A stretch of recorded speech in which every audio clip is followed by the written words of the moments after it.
see in the college, because then you really see these people who take it upon themselves, because at this age you're all adults and it's your choice how you're going to live and what you're going to incorporate in your life and what you're going to put time and effort into. And so it's really neat to see the people who do keep it going and know that they want that as a part of their life. Whereas you do see some, it kind of just ends there, where the family, they're away from the family now, they don't have that pressure, they don't have to do it, and so they just kind of let it go because it's, they see it as easier or whatever. And then I do see a few people that they don't embrace it at all, and they would rather just like to be seen as a normal individual, so the less they associate with any type of culture or traditional, the more normal they want to feel, and the more normal they think they are, and so it goes, you definitely see all the different diverse ways people go with it.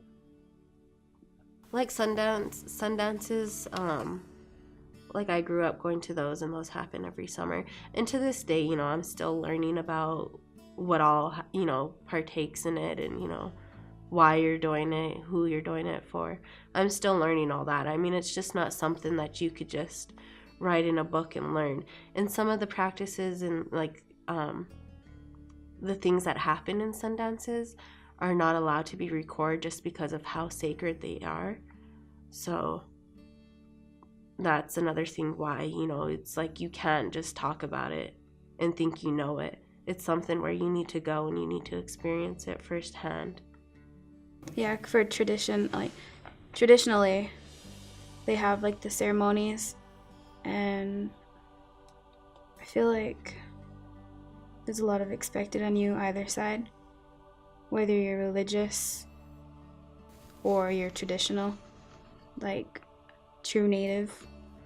I don't know, there's, like different groups that are in either side. There's some that were once traditional but are now Christians, and there's some that are Christians but are now traditional.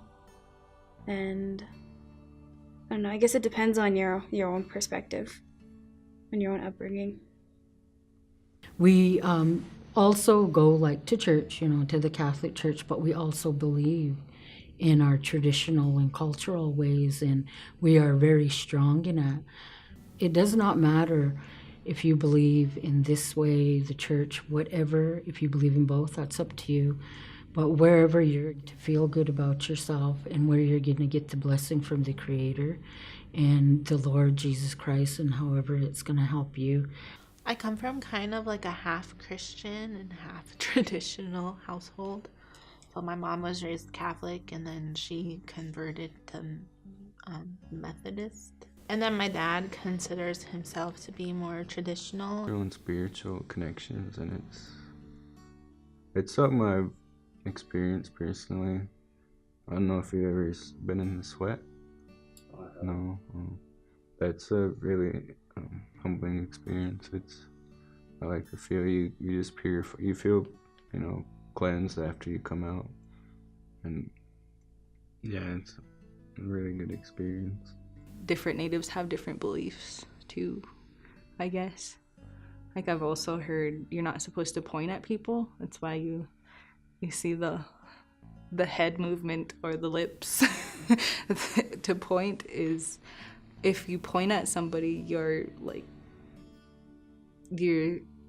throwing negative vibes at them in a sense. Like you're pointing at them. I don't know. It's disrespectful to do that though, and I've always been taught not to use your fingers to point at anybody, but that's where the head bob comes from. So there's some things that we do and do not do. Like some people believe, or some tribes will believe that it's disrespectful to look you in the eye. So that's if you see some natives not looking you in the eye, that could be a reason why, is that it's disrespectful.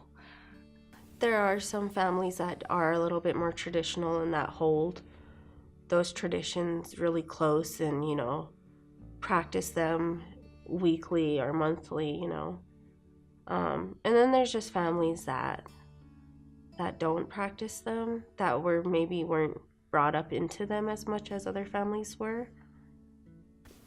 Your family and how you were raised.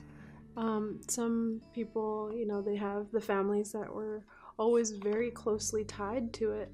They were very traditional, and their families, you know, kept that alive and kept it strong, and kept passing it on.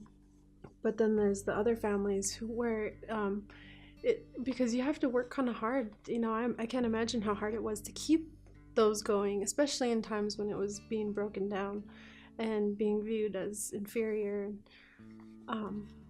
And so a lot of families lost that, and so they still had some traditional values, but you know, they weren't extremely closely tied to the family.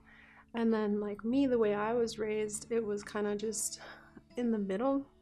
My family wasn't very traditional, but they weren't against it or looked down on it or anything, but it wasn't, we didn't basically embrace it and make it a huge part of who we were as a family. We basically just made it by and accepted ourselves for who we are, and didn't do any less or any more.